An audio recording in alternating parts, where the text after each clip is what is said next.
Daily on a Thursday. We have a lot to get into. The WWE investor call just wrapped up. We held off on doing today's show to get that information. We also have AEW NXT ratings and the future of WWE direct from the mouth of Vince McMahon himself in this weird, crazy, uncertain time that is dealing with COVID-19. Large gatherings, how are they affected? So that affects pro wrestling shows. So what are we dealing with? This is WrestleZone Daily. If you're just joining the stream or the podcast, don't forget to subscribe to WrestleZone Radio on your podcast app of choice, wherever that may be. Give us a 5-star review, and maybe we'll read it on a future episode of the show. If you're with us on YouTube, don't forget to give this a thumbs up and jump in the comments below. I'll be jumping down there on YouTube and Facebook. And, of course, if you're with us live, some of your comments may pop up on screen. Robert DeFelis joining me from where WrestleMania 36 was supposed to be, Tampa Bay, Florida. Yes, Florida, the state that is shaped like a certain part of the male anatomy. Robert, we just got off the investor call. You got to hear all of it. I got to hear a good chunk of it. We got a lot of different things to dig into because this was not just a normal WWE investor call. This is their first investor call completed during the COVID-19 outbreak, after they pulled out of live events from taping television, after they had a WrestleMania, their biggest show of the year, that wasn't in front of a live audience, and layoffs last week. So there was a lot of a lot of attention on what they were going to say and what they were going to reveal. And some of the biggest things that came out of it, I would say the biggest thing that struck me is Vince McMahon saying the future of WWE live events is going to be very different. Very, very different. Almost alluding that the idea of them selling out an arena is something that may or may not happen again in the future. And he wasn't clear on it. But he said we have to adapt and adapt to what an arena rental fee would be in this time and age, how we can be an attraction for a partner, and all these different things here. So what did you take away from that comment? Because that was the one that stuck with me the most. This was a long investor call. We'll get into all of it, but that was definitely, I think, one of the biggest things coming out of this. This was a long investor call. This caller was very forthwith and aggressive in saying, what's going to happen when you go back to live events? With Florida opening up, are you going back to Full Sail University? And Vince was like, we'd like to. Like everybody else, we're waiting. And then he said, well, we don't know what the future of live events will be, if it'll be a person every 6 feet or what that will be. Mm-hmm. And then he simply alluded to the way it used to be is never going to come back. And then he quickly corrected himself to say, or at least we don't know yet. But he was very, on this call, Vince McMahon said several times things like, he used one line was 3 months, 6 months, 2 years. Like Vince McMahon is being overly, for somebody who has been criticized for his hastefulness in still running shows, he is being very much overly cautious regarding the return to attendees at live events. He also... But he's out of touch, right, Robert? How many times have we heard Vince McMahon is an old evil genius or he's an old evil man and he's out of touch? Did he sound out of touch on this phone call? He sounded older. I'll say that. Vince McMahon sounds like an older guy. We don't get to see a whole lot of Vince McMahon on WWE television that much. So every time he comes up, people say he's older, especially if you've been watching him on TV your entire life. He sounded older, but, he didn't sound out of touch here. For somebody who his political standings and his political potential dealings have been very much in the news lately, this was somebody who was very, again, cautious, taking a very concerned approach to the future of not only his industry, but just live events as a whole.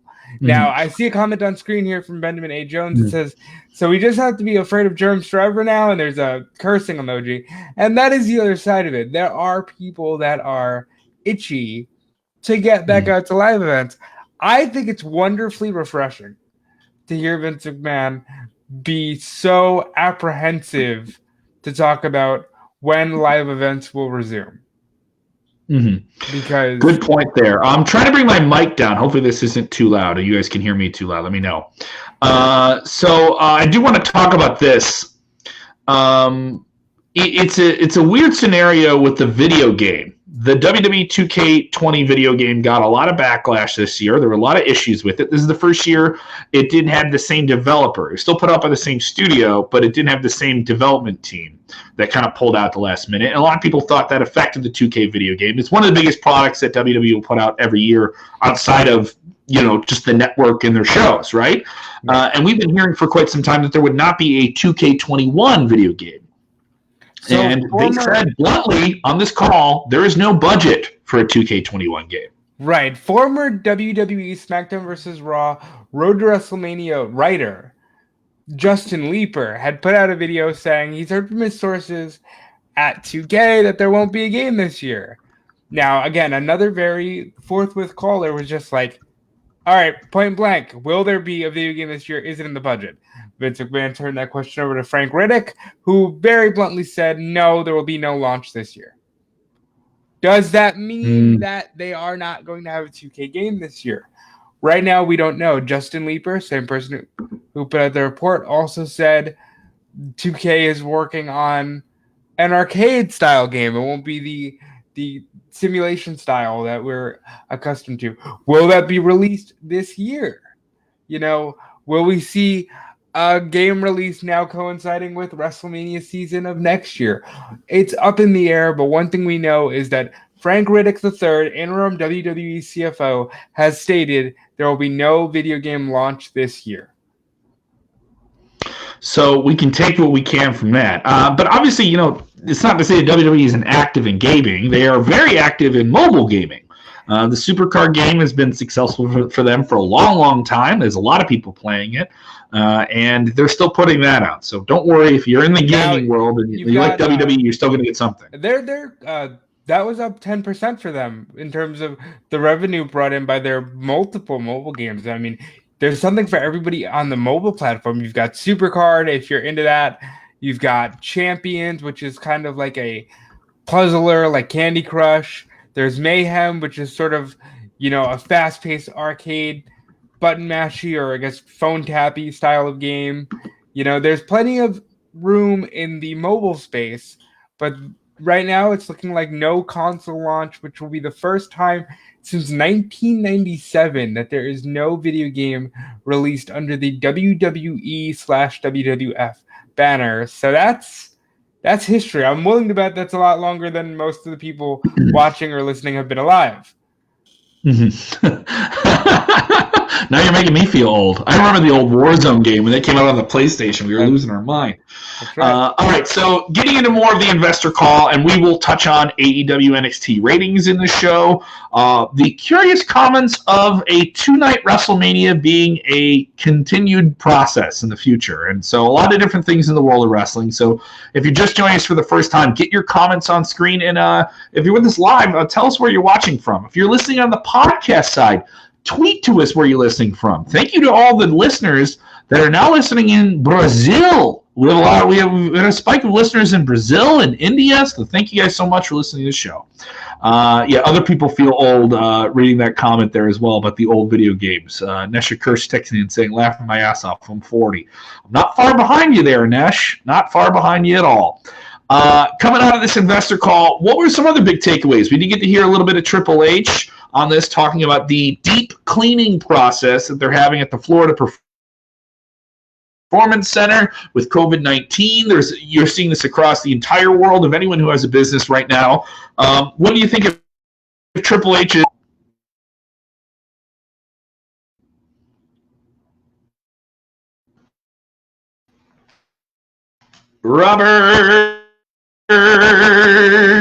Robert is still. Maybe Robert will rejoin me here in a minute. I'll take you. Robert, you want to reconnect with me, buddy? Is it me? Oh, fuck. Oh, there you are. You're back, bud. You're good. Okay. Now, Triple H had said that WWE is partnering with Allied Bioscience to spray the ring with a substance that he was quoted when being sold the products as saying it's like a sword that will puncture through anything living on the mat for the next 90 to 120 days. That's a good few months. A sword. It is. I can't think of Powerful images. With a sword that's going to kill the germs, Robert. Swords are legal in the battle against germs, not in professional wrestling. Swords are legal in the battle against germs. And Kevin, they're not legal in wrestling, but sledgehammers are. So we could say that this substance is like a sledgehammer to the face of COVID-19. I can't take credit, but I did read a comment of it's all about the gain and how you spray it. So there is that. I do want to read this. Mciran Davis, fan of the show, says, I'm in line at Popeye's fried chicken for the last 30 minutes. Anybody want anything? Love me some biscuits. Give me a biscuit, Mciran. I love a biscuit. Yeah, I'd go for some biscuits. I think if I was going to go get some Popeyes, I'd go for the biscuits. Yeah, definitely for sure here. Kevin is texting in, when Vince said about live events, does he mean no more fans at all? Such as Raw or SmackDown, or does he mean house shows? It wasn't clear. Just so we're clear, if you're just joining us late, Vince wasn't clear. He's just saying the future of live events is not something they're leaping into as if events were back to normal. And he says they're embracing the idea that there will be a new normal. They will need to adapt. What they will pay to rent a building will be different. What they will do to be an attraction for fans will be different. And he basically did kind of edit himself a little bit as he's saying it. He's like, the days of us just flat out selling out a Madison Square Garden, those may be different, or they couldn't be. And he didn't say that they're rushing back to get into the live event business, because no one is rushing to get back into the live event business. And you look at the concert industry right now, for example, one of the biggest stadium tours of this upcoming summer, involving Green Day, Weezer, and Fall Boy, 3 really popular alternative rock bands. They've announced that the first wave of that in Europe will be postponed. And there's worry that that's going to happen to all the different festivals in the world, that they can be postponed or altered or pushed back. So I just think they're being conscious of where they are in the live entertainment business. And I just think if you're just joining us late, that's kind of where we're at. It's a scary thing, because I guess naive in a way. I still think we'll get SummerSlam. And then by the time we hit SummerSlam, things will be back to normal and life will have been resumed. But at this point, even if we do run a SummerSlam, maybe it's from a smaller venue in Boston. Maybe it's not the Boston Garden, Or, well, then you got to think you're going to pay more for tickets then, too. So, but if you told me, Vernon is texting in, house shows at high school gyms and college gymnasiums. Yeah, what's to say that doesn't happen? But can you guarantee safety in those type of venues too? I would. If you told me I could go to a WWE show and it was going to be under 1,000 fans, and we're all going to be right on top of the ring, and I'm going to see the biggest stars in the business, but I'm going to have to pay $50-$60 for what used to be a $25 ticket. I don't think that's unreasonable. But I don't know if you want to ask fans of that when, this came up on the call as well. Do you think your fan base is going to be hurt by this? And they said, hey, we've dealt with recessions before. We've dealt with stuff like this before. We think we can adapt. So that's what I took away from it here. I will say this. Vince McMahon was very positive and very complimentary of his workers, complimentary of the superstars, and saying that they're really adapting well and they're doing everything they can to continue performing and being a part of the solution. Now, a part of that is he was asked about the Raw ratings, and the Raw ratings just being down. This is the one that's going to piss people off, right? And he basically was very upfront. He said, we've just introduced a lot of new characters. We have a new champion. It's going to take some time for people to warm up to those stories. We don't have Brock Lesnar right now. And I joked around about this in the group chat we're in, but I appreciate Vince McMahon's upfront, in-your-face nature of This is what I think the problem is. I think if we had more star power, we'd be doing a little better, but right now we're playing the hand we're dealt. And listen, everybody's playing their part and they're playing it well. You know what era that was said during? The New Generation era, where you had guys like Shawn, Brett, Austin coming up. So it got me excited for the future, and it made me wonder, does an Austin Theory rising to the occasion stave off a full-time Randy Orton return? Or full-time, even the need for a Brock Lesnar if somebody like a Drew McIntyre can really take that ball and run with it? It's a very interesting take there. And I agree. I do agree that, especially he brings up Raw, too, because Raw had a rating number this week that wasn't particularly fantastic, right? But it's in line with what they've been doing recently. But it was one of the lower numbers they've had outside of a holiday. But when he said they don't have stars, he's like, yeah, there's no Orton, there's no Edge. They are focusing on new talent. But isn't that what all fans want? I mean, like, how many times are you and I doing a show, and we're talking to hardcore 20, 30-something, 40-something wrestling fans who've clearly been watching for more than 10 years, right? Right. And they all want a fresh new champion. You got one. Drew McIntyre's your new champ, right? And you got a lot more focus on an Andrade and a Selena Vega. Austin Theory, he's not even 23. And he's on TV. So you're getting plenty of these guys, but apparently it's still time to pile on WWE and say, look at your ratings. They're so bad. They're so bad. Don't worry. We'll get to the ratings that you all love to pay attention to. Now, obviously, an investor from, Chase or Goldman Sachs or whatever is going to ask that question in a different capacity than Matt Pessold will or Terrell Diggs. But, the question is still there. Hey, we're invested in this product. Literally, what can you do to make me feel safer about my investment? Mm-hmm. Exactly. The other thing with these investor calls, everyone wants to take something out of it and run in a different direction with it.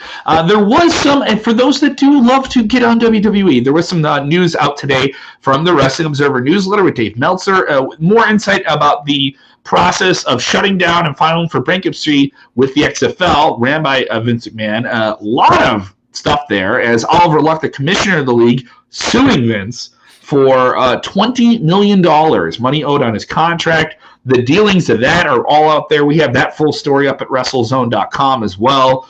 That one was not touched on today. A lot of the investor calls have brought up something about XFL. I was very, very surprised, especially with XFL no longer being a thing. The 2.0, they took a shot at it, but it is no longer a thing, and they kept bringing it up on all these investor calls over the last year, and this one they didn't bring it up. I was surprised. I think because now that it's a thing of the past, it concerns the investors of WWE. They don't need to be concerned with it. Mm-hmm. Definitely there. James Espanto says, I feel bad for Drew. Wrestling with no crowd is hard. I think that was kind of what Vince was talking about, too, how he's inspired by the talent that are performing with no crowd, that they're trying to still make this work.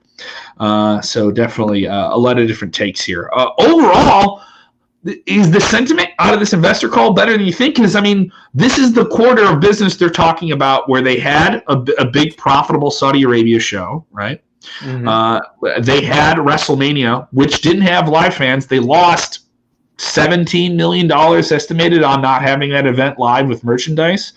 But some people say, well, look what you did by having all those people at home, all the free trials on the network. They announced the network number is steady at about 1.4 million subscribers. But then they said the interactions they had on digital platforms were through the roof. So, I mean, you had 13.8 million people interacting, talking about this event. So if you have 1.4 million subscribers, times that by 5 or 6 people watching it, that's a lot of people watching this show. That is a lot of people watching. And while I give my feedback on that, Kevin, why don't you just adjust your levels a little bit? You're a little extra hot. You're a little spicy right now on the level. I'm a little spicy. What if I turn the mic up here? If I turn the mic up here like an antenna, am I that loud? Am I better? Well, what do you think, people in the comments? You sound a little lower on my end, but I know that you're getting a lot of comments that you're pretty loud, so I just wanted to try to fix that. Okay. All right, I just got to be more delicate with it. But as far as the feeling for me coming out of this investor call, I'm excited. I feel informed for the first time in a long time about the genuine mindset of Vince McMahon. He talked openly about, the network and how they had serious partners looking to buy the network, and the bottom just fell out on that.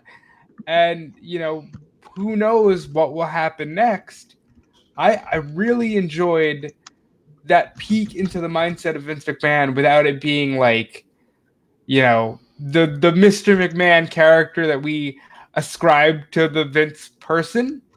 This seemed like a relatively smart, well-rounded businessman who took the questions he felt he could, and when he felt he couldn't answer a question properly, he had no problem calling in Triple H or Frank Riddick to handle the questioning.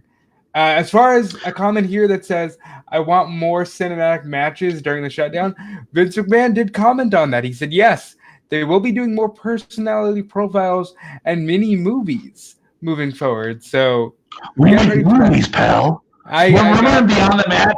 I got real strong Beyond the Mat vibes of him chewing on that ice going, we make movies. And he said there's going to be a lot of stuff outside of the Performance Center. I would argue maybe expect a cinematic match at every pay-per-view event. Who knows? Vince sounded very excited about that.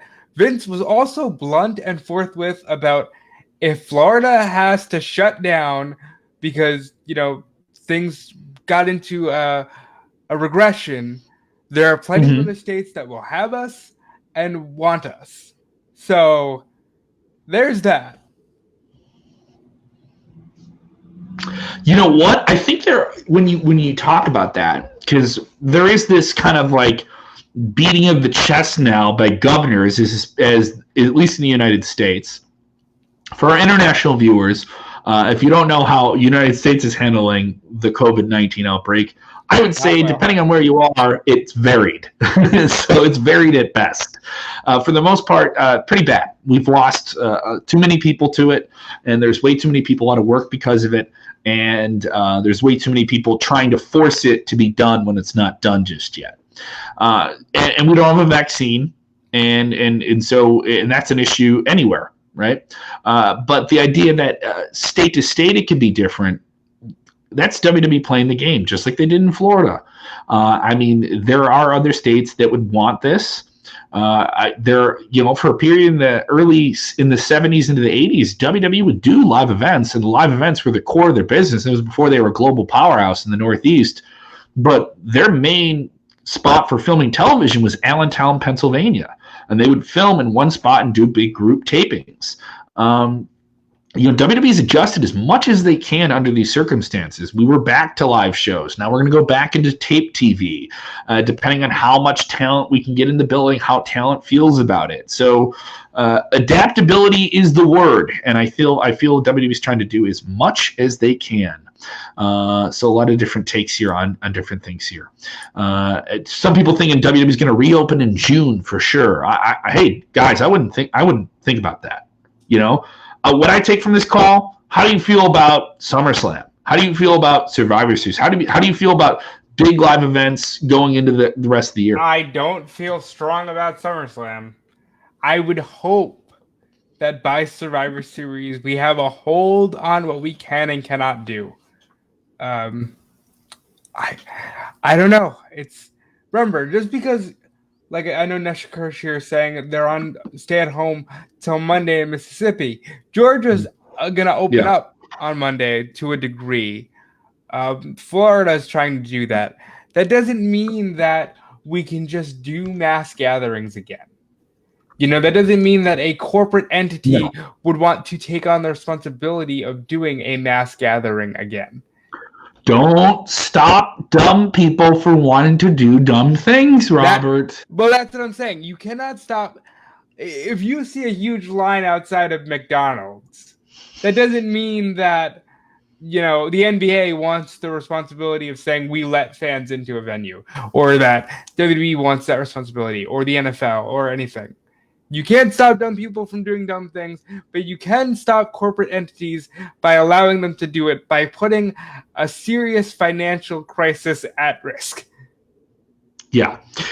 So let's get into Wednesday night ratings. If you haven't checked it out, we did a more in-depth, just kind of looking at the show of AEW Dynamite and WWE NXT from last night. Iridium Fiera with us. If you haven't listened or watched that show, go check it out. It's in the podcast feed, WrestleZone Radio. Subscribe in your podcast app of choice. Tune in, iHeart. Now the shows are on YouTube as well. So go check them out there as well. So thank you so much. If you're watching on YouTube, give it a thumbs up, smash like, and subscribe. All that stuff. Wednesday night ratings are in. AEW is back on top, Robert. They are back on top. They drew 731,000 viewers overall, which is up from last week's 683. They came in at number 24 on the top 50. NXT only drew 665, down from last week's 692. They came in at number 50. So just barely making the top 50 there with a 0.18 rating in the 18 to 49 demographic. That's lower than AEW's 0.25. Now, there are a lot of factors here. My guess being NXT isn't doing takeover matches anymore, and NXT announced a big match, and then they bait and switch. And that's going to be... I'm not making excuses I did get the sense of that. No. I did get the sense of that. Yeah, I do agree. Yeah. But I think AEW... I wouldn't say they had necessarily a strong show. I think it was more just, I'm more interested in the character of Chris Jericho or the character of Matt Hardy than I am in the character of Dexter Lumis or El Hijo de Fantasma. There is that aspect to it as well. A lot of new characters featured, or relatively new characters featured on this week's NXT with the Cruiserweight tournament. That ate up a good majority of the show. I did get the sense of the bait and switch thing. Finn Balor is a huge star for the NXT audience. I would say if you're a hardcore wrestling fan, if you're in that Wednesday night wrestling audience in general, Finn Balor is a name that you care about, and you didn't get him, and he was sold on the show. And that's the way the show started. Now, in retrospect, that bothered me more. Watching in the moment, it didn't bother me a whole lot, but I could see it making people change the channel. I could see that being kind of a tune-out if you knew Balor wasn't going to be there and he's a big star. But that isn't concrete. What is concrete, though, is Wednesday nights is certainly competitive again, as this goes back and forth. And I think both shows are getting hit by the sense of people being glued to information. Cable news shows are doing some really, really strong numbers night to night now, with people breaking down the information, and there's the left spin and the right spin politically on all the different stuff with the coronavirus. It's as fun. If you're into the AEW versus NXT thing, just for the simple back and forth, my side, your side, you get the kind of same vibe from the nightly news, which is strange, but you really do. Mm-hmm. Other people wanting to laugh about this. Oh, NXT's only won 4 times since this all started. I saw that. I didn't really want to acknowledge that. I get it, dude. Yeah, WWE finally has a competitor. I get it, but they are competing. This is a back and forth, and you can't. And also, I was more concerned about how AEW is going to do this because their branding is so driven on, look at this audience. Look how much we are an audience that is separate from WWE. And look, I feel they get hit more by that than WWE does. And that's just a matter of perception is reality, and all shows get hit. But I just feel it more when I watch AEW shows. Like there's this... I wouldn't say a desperation, but there's definitely a need to make it seem like, hey, we're still big time, and that's just the circumstances they're in. I think AEW and NXT are still putting on a relatively good job. I do think NXT took their foot off the gas. The last few weeks they had really, really strong episodes. They had the Gargano versus Ciampa 45-minute brawling classic. Last week you had the Killer Cross attack and debut in a wild main event. and you did some really cool stuff. This week, I didn't feel, I mean, we had the Johnny Gargano presence at home, and the tournament was cool, but it didn't feel like as much of an oomph. Meanwhile, over on AEW, they kind of supplanted on pre-taped stuff this emotional storyline with a character that people care about in Dustin Rhodes, with the idea that he could retire, even though you kind of knew he wasn't, but it was just enough of a hook to get in your mouth and bring you along here. They tried a little bit over on NXT with Drake Maverick and teasing the idea that this guy who's been released by the company is in a tournament and he can only keep his job if he wins the tournament. They're doing that. That got a lot of attention. They're doing it. Yeah, they're doing it, by the way. We kind of know that by looking at the socials today and how guys have treated it and footage they filmed after the show. They're going in that direction. Drake Maverick has been released by WWE, and he has 2 more matches in block competition in the NXT Cruiserweight Tournament. An interesting angle. Some people upset about it. Some people feeling it. Over on our Facebook page, we tweeted about it. There was over 80 comments in 5 minutes. So a guy that people weren't talking about, they're talking about him now. Let's see what fans are saying here. Cross will be a draw. What do you think of Karrion Kross, formerly known as Killer Kross? How is he going to be a player for them? He's so good. Like he's an element that's missing because he's a big dude. He's got a character. He's got a very attractive Scarlett Bordeaux on his side. I think he's an element of wrestling that, while may have been played out 10 years ago, is severely lacking today. So I see nothing but good things for Kross and Scarlett. A lot of people saying, what if this was all just Drake's idea all along? Release me and then hire me back. It's a big work. If you're Drake Maverick, I genuinely don't know his real name, but if you're Drake Maverick, Rockstar Spud, are you not feeling so fortunate right now? You have stumbled into gold, and it looks like coming out of it, you might be one of the only WWE releases that's guaranteed to get your job back if you don't have it back already. Robert, you might be alone in that. You might be alone in that because a lot of people were upset about this idea, because then you have to put a question mark. Ryan Satin, who is a vetted guy, works on WWE backstage and runs Pro Wrestling Sheet. He said, you could be going into a gray territory here, where anytime you release someone from the company, now it becomes suspect. Is this a part of the show or not? No. We go through waves of this, like when Punk got released. Or when Punk not got released, but when Punk was going to leave legitimately and they were able to make it work, you go into a gray area where, maybe that's an element of story that doesn't get used a lot, but I just think nobody's questioning the real life circumstances right now because you see the weird world we're living in. I just think Drake Maverick is going to get lucky here and might get something great out of this. Over on AEW, a lot of fans had a whole lot of fun with Chris Jericho on commentary. They loved the Bubbly Bunch segment yet again. AEW definitely they love to do these comedy segments, and they seem to get a great response out of it. Yes, Kevin, TikTok is dead. Long live the Flim Flam. The Flim Flam is going to sweep the nation, and I think the Bubbly Bunch did a wonderful job of spoofing quarantine life, keeping the inner circle together. Chris Jericho is a 5-star jack of all trades. Just he can do everything. I would put him and a broom legitimately. Just this is the show. Go out for 2 hours. I would. Jericho is proving, and I think he's wanted this his whole career, and he's really getting a chance to show how valuable. If you let me do what I want, I'll hit every time. Yeah, and look how valuable he is right now. He is probably the most valuable performer to that promotion than any other guy or girl. You know who I think should be upset about this, though? Vince. Jon Moxley took the title off him. And Jon Moxley is the AEW champion. And I'm intrigued about that. Like, on the surface level, I pulled myself away from it. I watched AEW Dynamite. I thought it was a really, really fun show. And I enjoyed it quite a bit.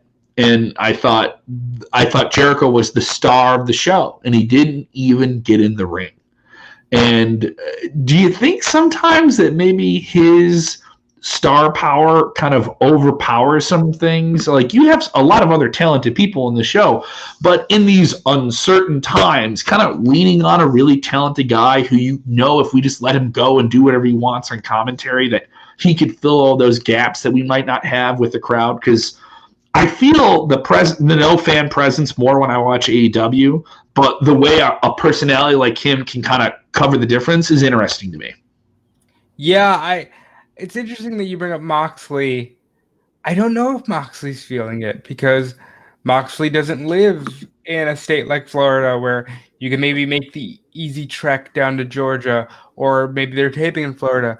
Moxley's in Vegas, and he's had to be, quarantined, and I think it's just circumstantial. I agree too. I think he'll get all the chance in the world to be a star once he gets back. Oh, if you're a big Jon Moxley fan, I know someone who did a really cool sit-down interview with him back in November. And speaking of interviews, we may have a fresh one coming with Moxley on WrestleZone.com very, very soon. I'm being told no, that's not happening. That's not happening. Well, we were told not to tease it, but you just did. So I just did. I'm in trouble. I'm in trouble, Bill. Sorry. Sorry, Bill. I wrote the wrong note down. But yeah, Jon Moxley he's very valuable. I know he wishes he could be doing the thing because he wants to be the guy, and he's more than qualified to be the guy. But I'm saying, from a brand standpoint, I think there's nobody better at the helm than Chris Jericho, and I think Moxley is more than understanding about that, because Moxley probably looks to Jericho as a mentor and a leader. Mm-hmm. Definitely. So a lot going on with AEW. We know for sure that they're going to have Double or Nothing as a live pay-per-view event. It looks like it will be with no fans. They did not say where the event will be. We know it's not in Las Vegas. We've known that for a while now. Well, the Vegas mayor is trying to make Vegas the breeding ground or the testing ground for all of this. So there's that as well. Yeah. So definitely here. I don't know, man. I don't think you're going to see live event wrestling for quite some time. So I would write that off in general. But what do you think of what they're putting together here for Double or Nothing? Because obviously with them taping everything, they kind of know where they're going here, but they haven't really announced a ton of different things for Double or Nothing. Simply that it's just happening, I think, is enough of an excitement with the uncertain times for fans right now. Yeah, I think Double or Nothing could be very exciting. I think, you know what's really interesting is AEW has been hurt by the lack of talent in a different way than WWE. Because WWE at least they have Braun you can fall back on. They have Bray Wyatt. They have, Drew McIntyre. You still have some names, and even the names that you're just kind of dusting off, like an Apollo Crews, have some weight. Now, AEW... They have depth. They have depth that AEW doesn't have. And they're without Pac. They're without the Lucha Brothers. They're without the majority of the Inner Circle. It's different. Nyla Rose. We brought this up on the show last night. Nyla Rose hasn't been on the show in over a month and a half. This was one of the first episodes they did with no women in action. And also, look how much they've had to utilize enhancement talent on AEW. WWE too. It's gotten some people some jobs, Kevin.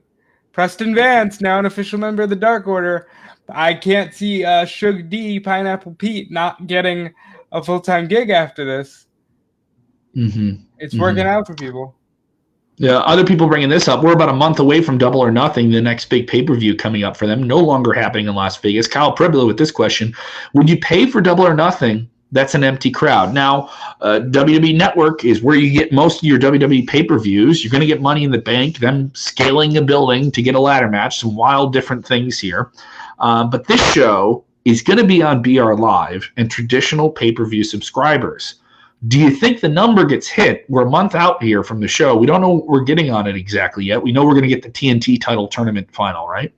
But what do you think here? Kyle makes a point. Does that turn off the pay-per-view audience? I wouldn't pay $50. Let me be clear. I have said this every single time. I wouldn't pay $50 for the normal show. I do because it's my job, but I mean, really, it's a difficult price point when WrestleMania is $10. You know, I don't know. I would lower the price. The new normal is you pay for a subscription service. You know what I mean? So I think it's a lot to ask. If it was a lot of it to ask of fans last summer, but their pay-per-views didn't do awful, but they weren't doing gangbuster numbers either at the same time. Right, and so I will have to see. You know. A lot to dig into. We always go deep into the weeds here on the Thursday shows, you and I. I appreciate everyone's patience with technology and all these different things. I'm not in NBC Tower. I'm not in my traditional studio space. And you guys stick with us here. And I really, really appreciate that. That isn't me just kissing rump here. We're dealing with a whole lot of hurdles to keep doing the show.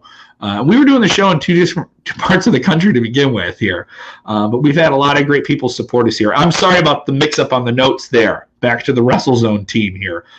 We had a lot going on today because you and I had to hold off doing the show today because of the investor call going a half an hour later than we expected.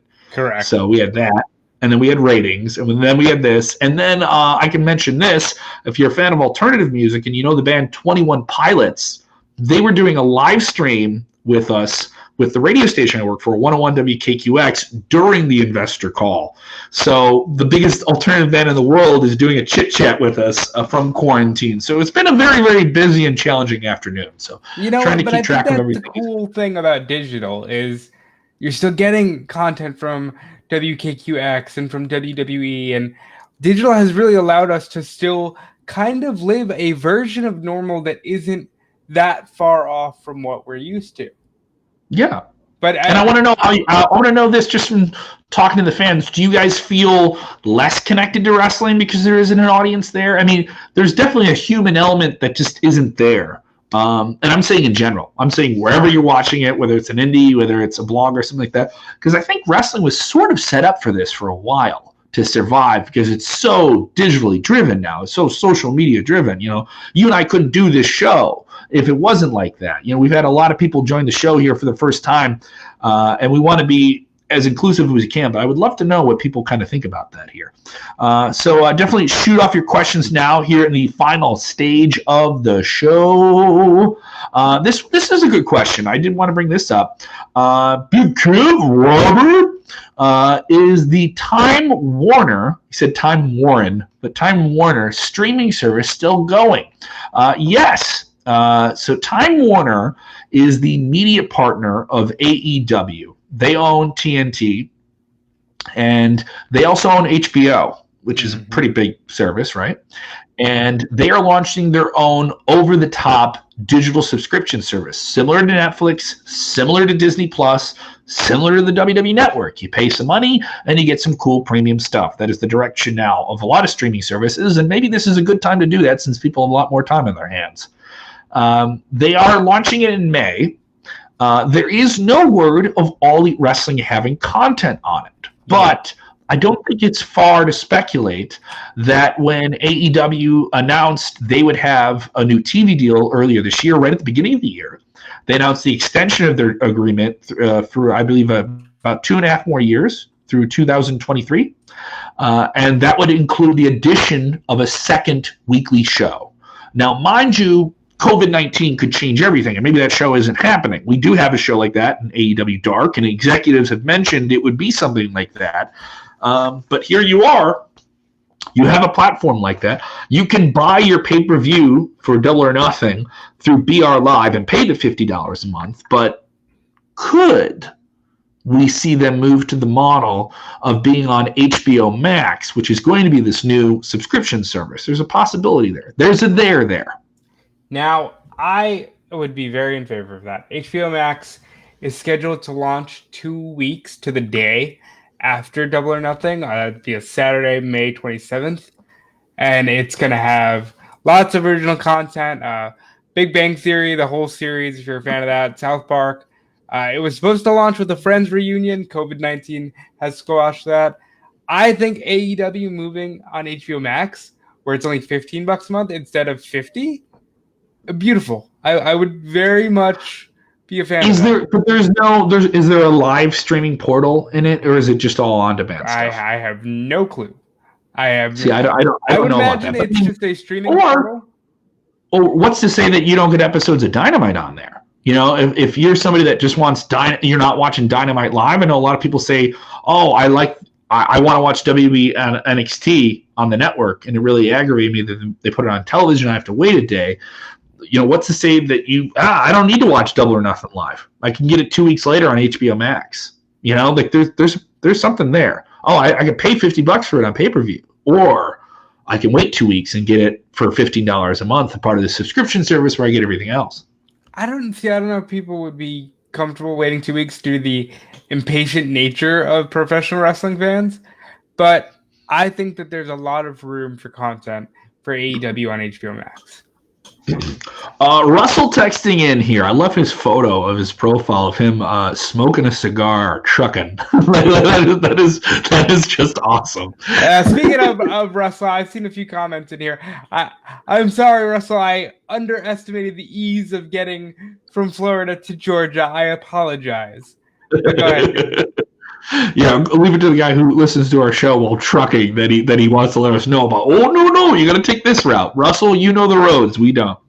He goes, like WWE, is there any info about the emotions of the AEW roster as there is about info about AEW's finances, about how they're dealing with things? Well, we know enough. I heard info from Sugar Duncanton, who's been used as an enhancement wrestler. Pineapple Pete?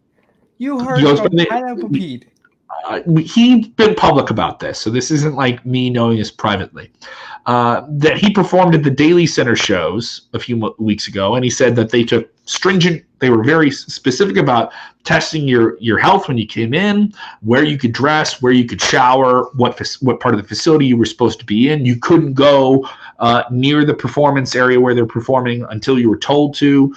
So, I mean, there's precautions there. Now, he didn't seem like everyone was stressed out about it. We did hear the story about the police visiting when AEW started taping in Norcross, Georgia at QT Marshall's gym. Oh, excuse me, an undisclosed location. But I'm allowed to say that, right? I couldn't say the other thing, right? I wasn't allowed to say the other thing. You're pissing off Bill Pritchard. You're pissing off Tony Khan. Go ahead. I apologize. Don't get me in trouble, everybody. I said something I wasn't supposed to say. So there's that. Maybe before the end of the show, I'll say something else I'm not supposed to say. Stay tuned. But what do we know about AEW's finances? Well, we know the Khan family that owns AEW has a lot of money, and they have a very lucrative contract with TNT. And I would say that Turner is still all in on AEW as a show. It's still a show that they like because it proves to be a very good male demographic performer outside of basketball, which is their other main performer. And Warner has a lot of stuff, and this is a brand they could grow, and maybe even buy into in the future, but that's a whole other conversation. Tony Khan, though, getting a little bit more attention for his dealings in the NFL. He owns the Jacksonville Jaguars, and he had a big superstar player who's trying to get off the Jacks this week and get into it with him on Twitter and just say, trade me, get me out of the team. So I thought that was certainly alarming, to say the least. I think it's fun to see the way he's handled it. I wonder if he's gained some, sassiness and things like that for being around performers so much. He just flat out said, show me the compensation. Or have you not seen me being active on Twitter because you unfollowed me again? It's very, very snipey from Tony Khan. As far as what we know about the emotions, we get reports here and there. Like a lot of the reports have been very positive. Their financials, no, because WWE is a publicly traded company, so they are mandated to reveal their financials. All Elite Wrestling is not. Yeah, and I would say I don't want to say that they are more guarded about their information, their performance numbers, and different things like that. But it's certainly a little bit harder to find out. We can find out the ratings. We can report those. We can get a hold of that information. You have to have that information out there for advertisers, right? You have to have it out there. So some of that you can't hold. But I could say it wasn't easy to find out attendance figures that were exact for them up front. And I wasn't saying anyone was telling me not to find that information, but there certainly was a little bit of apprehension when I did some digging about, hey, well, what did they draw in this town, or what was the house in this town? There was I wouldn't say pushback, but there was like, oh, well, I mean, isn't that something you ask WWE? And I was like, no, this is something you ask of anyone who's going to run at this level. So there was a little bit of that, but I would say AEW's been very, very transparent. I mean, we even had Tony Khan saying Britt Baker can go to any NXT show she wants. We're not a cult. That's right. Know? So I mean, they said that, yeah. And they definitely have a different corporate culture, and they want to have that. They have a strong culture, but they are not a cult. Okay. Sultan, I like this question. We've been asked this for about a week now. We're a week removed from Black Wednesday when all those WWE superstars released. Saul wants to know, is AEW interested in some of the talents released by WWE? Robert? I would imagine anybody is interested in the talents released by WWE because they are a strong group of talents that have, a wealth of experience and a wealth of connection to the AEW guys. Obviously, Gallows and Anderson are very close to the Bucks. Cody flat out put out a essay about being proud to be Zack Ryder's friend. So I can only imagine where Zack Ryder ends up. We're going to see shortly after everything goes back to normal. What that means, what that is, we don't know. I would imagine that WWE will dictate the pace of wrestling going to normal, because I can't imagine any smaller company wanting to jump before they do, because let them make the mistake first. If it is a mistake, let them make it first. I think we'll know, I'd say by August, by All Out time, we'll know who's going where and who's doing what. Definitely. I think you mentioned Gallows and Anderson. I see them going to New Japan before I see them going to All Elite Wrestling. We'll see. And I think New Japan is in a position where they're going to have to do a whole lot more because they've been active now for over 2 months. And they're going to have to play a lot more of, hey, we're back and here's something big and interesting that we're doing. Carl Anderson and Luke Gallows showing up there would be one of those things. I agree with you, Zack Ryder. Being in AEW, I don't want to say it's a lock, but he would be a perfect fit. But how much maybe just hold off on all this stuff. If you really want to make those things as special as they can be, even doing them in front of a small audience would be a huge deal. I'll say this. The audience may be. Deonna Purrazzo, who was one of the NXT names released, did an interview recently with Sportskeeda. And we have a quote from her up on our site right now that flat out says, I just want to be able to say, screw you, WWE. So if you think that these talents aren't coming out of this thing with piss and vinegar, they're fired up and they want to show that, WWE made the wrong move by cutting me, and I'm going to prove them wrong. What did Drake Maverick say? This is a guy who's like, as far as we know, right, released by the company, but still in this tournament on their television, saying, and we have the quote, it's up there, he's like, I want to prove that you were wrong. I want to prove that you were wrong for doing this, that you were wrong for choosing to let me go.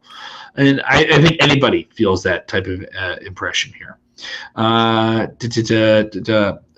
Soul Sultan is I like this question. Saul, you're giving us a lot of good questions here. Robert, do you guys think AEW should have a mid-card title? Well, they're going to have one. It's going to be the TNT Championship. What do you think of the TNT Championship tournament so far? I thought this Dustin Rhodes Kip Sabian match was pretty darn good, but I think Lance Archer is the real focus of this tournament. It's a logical, sports-centric, because they hyped that up for the last year, setup to get to Cody versus Lance. You've got cool things where Cody is going to face Darby for the 4th time on TV, and they've got a good backstory. Lance has to go through Dustin, and I'm sure he all but murders him. And then you assumingly have Cody versus Lance at the pay-per-view. Mm-hmm. And I think that's a good setup for that. And it's a good way to introduce this belt as it can go to top guys and still be the mid-card belt.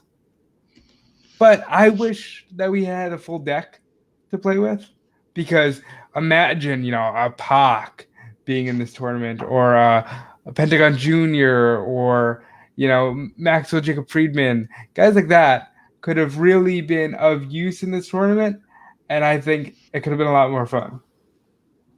I agree with you here. More questions kind of flying in as they go here. Kevin Durgan wants to go, what about Kurt Hawkins? His wife is pregnant. She quit her job because she thought he had a safe job. Yeah. Now, I think I can see that you're a little apprehensive here. She did put out a blog confirming that, yes, she is about 30 weeks pregnant. And about a couple of years ago, she did quit her job because she felt his was safe. And it was a very candid blog. And it's unfortunate. And I have to imagine, they are being paid through the 90 days, I believe.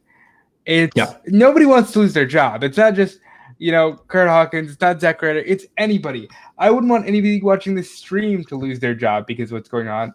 This is hard on the world, and my only hope is that these guys bounce back on their feet. And if not with WWE, then with another place where they can continue to provide for their families while also, quote, put smiles on faces. And if you want to support any of the wrestlers, they have merch. You can go buy that merch. Like, don't spend all this time boo-hooing the situation they're in, because that's easier to do and get on your phone and say it. But if you really love these performers and you want to get behind them, go buy a shirt. Like, it sounds as silly as that, but it's like they're a DIY punk band again. You know what I mean? You can get behind them by supporting them and buying the merch. That is no joke. I can tell you, as someone who, WrestleZone, are we owned by a bigger company? Yeah, but we're not this huge thing. You know what I mean? Like, we have merch, and if you guys do that, it supports the bottom line of the team that we work for. You guys sharing the show, more people listening and viewing it. Like, this is organic. If you guys really agree with everyone against the evil empire, then back up what you say as a fan, as a hardcore fan. Back it up. Back it up. You know what I mean? Like, that's where I say it. If it's not even buying the merch, it's telling other people that might like that wrestler more than you to buy the merch. That's what I think you can do for those people now in their time of need. Right. More questions here, kind of flying by. Let's see this one. It just flew. You guys are so fast, me. People want that Yummy in the Bank merch. Robert, what's the latest on Yummy in the Bank? Tell them what Yummy in the Bank is. I'll tell you what the latest on about Yummy in the Bank. We are always looking to put smiles on faces and distract from the normal woes of society, let alone in a time like this. So we will be. I want the old normal. Give me the old normal. Yeah, remember the old normal? We were trying to. I want the Attitude Era normal. All right, that's the normal I want. We can't go that far back. That's too far. That's 20 years of normal. Can't go. I want ruthless aggression normal. That's the normal I want. That's a little better. That's about 15 years. We can maybe do that. But Yummy in the Bank is a live stream that we will be conducting the afternoon of the Money in the Bank pay-per-view. It's essentially just a way for us to hype up Money in the Bank while also putting on ridiculous enhanced streaming matches on WWE. I don't know why I called it enhanced. It's in 3D. I think I called it enhanced because it's just so wacky. It's six mascots from fast food chains in a Money in the Bank ladder match, but the prize is in a brown bag, and it's that greasy brown bag special. It's a coupon that will assure them the championship match of any time of their choosing, and the champion currently is the Grimace, but he will defend against the Gobbledygooker at Yummy in the Bank, because why not? And Yummy in the Bank won the Gobbledygooker won the Fast Food Royal Rumble. And what is the Fast Food Royal Rumble? It's the Royal Rumble, but with comedy characters. It just sounds funny for you to say all this out loud. Like it's a legitimate thing. It's wacky, but we do it for you, and we care. Yeah. And that's what it is. All right, thank you guys so much for enjoying the show. If you're listening on demand, you're watching on demand, and we hope you guys are safe, washing those hands, staying safe wherever you are. We will continue to pump out episodes of WrestleZone Daily, which may change is the name of the show. We don't know. We'll see what happens here. But keep subscribing to the WrestleZone Radio podcast feed.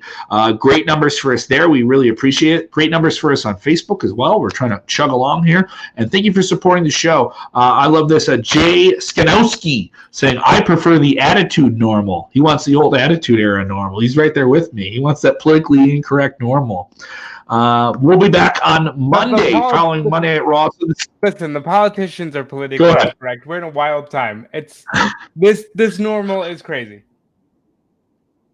Yeah, so the schedule looks like this in terms of the live streams and when you get the episodes. We will be doing a post show for Monday Night Raw, a regular show on Tuesday afternoons. Looks like we'll do one in the afternoons. Wednesday, we'll pop back up to right after NXT and AEW, and Thursday. So it'll be Tuesdays and Thursdays, late afternoon, Monday and Wednesdays at night.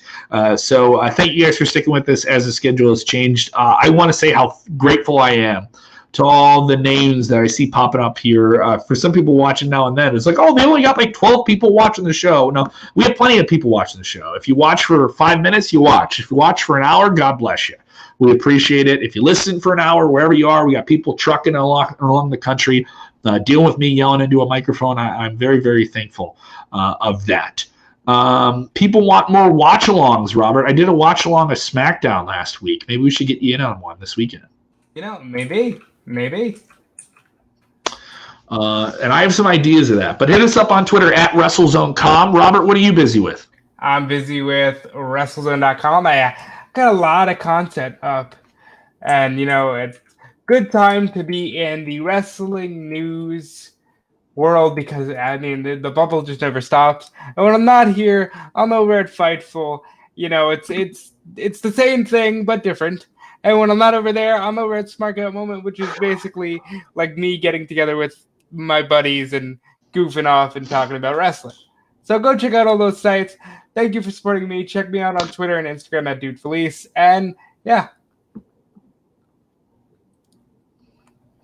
Oh, Robert, I know we had a lot of stress talking about financial information and business structure in these current times. I just want to breathe. I want to sip on this Mr. Pibb. This is a Mr. Pibb. Okay, this isn't.